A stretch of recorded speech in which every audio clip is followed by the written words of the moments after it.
కరీంనగర్లో ఓ యువకుడిపై పోలీసులు దాడి చేసిన కేసు మరో మలుపు తిరిగింది. తమపైనే సదరు యువకుడు గొడవకి దిగాడు అంటూ పోలీసులకి ఖాకీలు ఇప్పటికే ఫిర్యాదు చేయగా తాజాగా మరో వీడియో సోషల్ మీడియాలో విడుదల కావడం పలు అనుమానాలకి తావిస్తోంది.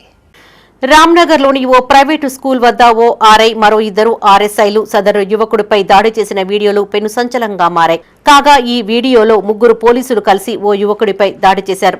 కొద్ది రోజుల తర్వాత ఈ దాడి చేసిన వీడియో సోషల్ మీడియాలో వైరల్ కావడంతో విషయం వెలుగులోకి వచ్చింది.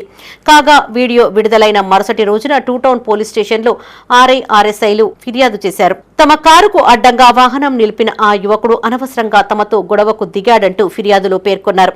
ఇది ఇలా ఉండగా తాజాగా మరో కొత్త వీడియో విడుదల కావడం పోలీసు వర్గాలలో చర్చనీయాంశమైంది.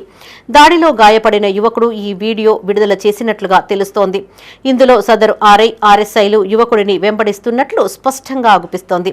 కాగా ఇప్పటి వరకు స్పందించని పోలీసు ఉన్నతాధికారులు ఈ వీడియో ద్వారా ఎలాంటి చర్యలు తీసుకుంటారో వేచి చూడాల్సిందే.